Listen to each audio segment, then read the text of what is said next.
Good morning, children. Today we are going to continue that yesterday's topic. That the same topic is that diseases and first aid. And we know that we already learned that what are communicable diseases and what are the reasons for that communicable diseases. And today we are going to revise the topic. What are the topic yesterday you learned? That means the definition of communicable diseases. Communicable diseases are spreading from an infected person to a healthy person. And what are the modes of communicable diseases? How these communicable diseases are spreading? We know that through the air, through water, through direct contact and some body fluids. These communicable diseases are spreading from that an infected person to a healthy person. So this topic is already over. So we are going to discuss the next topic, that is vectors. We know that what is the definition of vectors? Vectors means disease carriers, and simply we are calling that pathogens. Pathogens means pathogens are the disease causing microorganisms, and the disease causing microorganisms are common. Many are there, and bacteria is there, viruses are there, and protozoa. These are the common examples of vectors. And we know that disease carriers, that means that mosquito is the best example of a vector.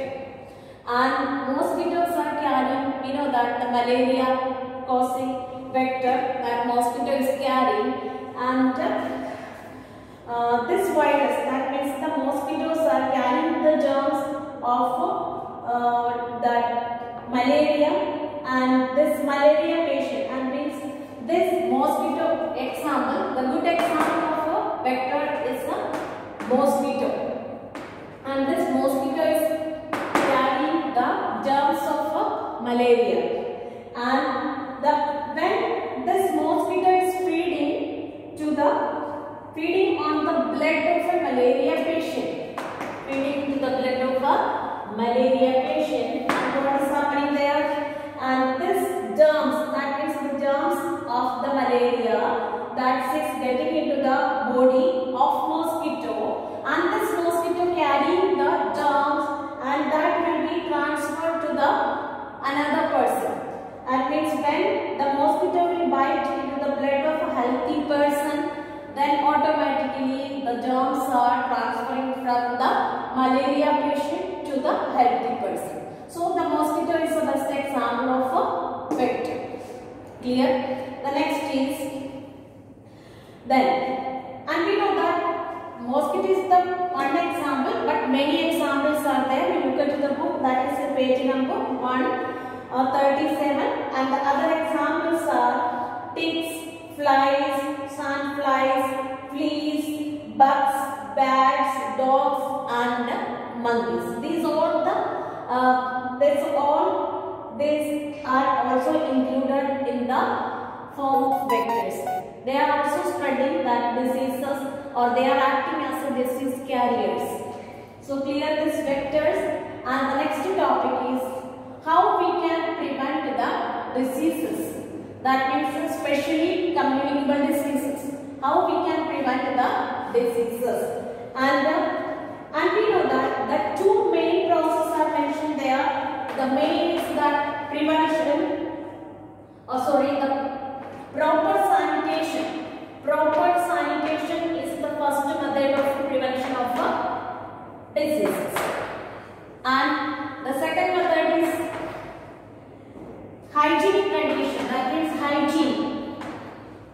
Hygiene is another method of prevention of diseases. Otherwise, a person who are following proper sanitation and hygiene. Hygiene means not only personal hygiene, and social hygiene is also included in that. So prevention, we know that one proverb is there, prevention is better than cure. So we need to follow that in our life. So what are the preventive measures of diseases? The main methods are proper sanitation, and the second is hygiene. And some other methods also mentioned in the book. Look at that, what are the other methods? That means 6 main points are written in the book, and the first one is consumption of that means we need to avoid uncovered food. Uncovered food means that will cause different kinds of that diseases because of that germs, flies and like that will be in contact with uncovered food. On the same food we are eating, that will cause different kinds of stomach infections. So the first method, that is the first method. What is that? We need to avoid uncovered food. Uncovered food. And the second method is we need to be use, or we should be use that always drinking water should be covered. That is boiled drinking water or safe drinking water should be used there. Boiled water used then. And particularly that, otherwise in place of that some other methods also there. We can use some chlorine tablets. Then otherwise we can use that UV purifiers. We can use in our life. Anyway, safe drinking water is needed. Then the third method is that we need to eat that fresh vegetables and fresh foods. And before that using, we need to be washed. So fruits and vegetables that should be washed. Then next is the fourth method. Fourth method is that we should cover our nose and mouth while we are sneezing. So that means cover our nose and eyes. Cover our nose and mouth while we are sneezing. So that also will cause different kinds of spreading of diseases. Then, and fifth one is we should wash our hands.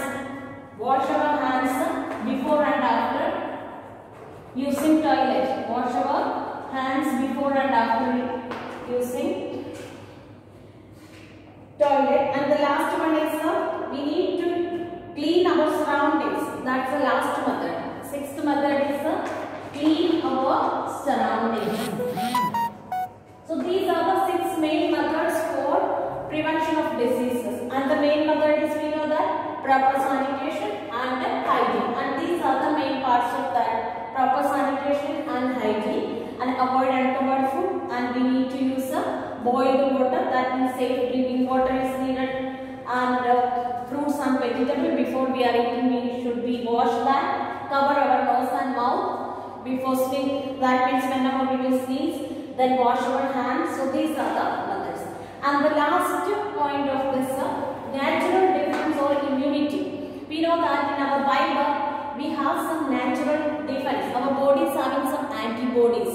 That antibodies are helping to prevent different kinds of diseases.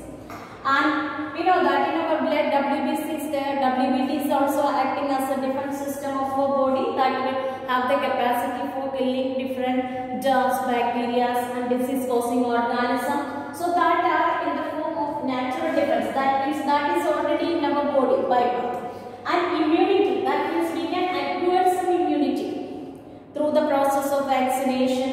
And one time we will have, the person is affecting any kind of disease, then in the body of that person antibodies are forming, and that antibodies are helping to provide the immunity of that disease. Okay, so this natural defense and immunity we will continue in the next class. And the homework is there, that table 9.2 is there. Table 9.2, all of you note down that homework. That is in page number 136. Page number 136, table 9.2 is there. Communicable disease, their causative agents, symptoms and prevention. So complete this homework in your copy and learn. Okay, bye.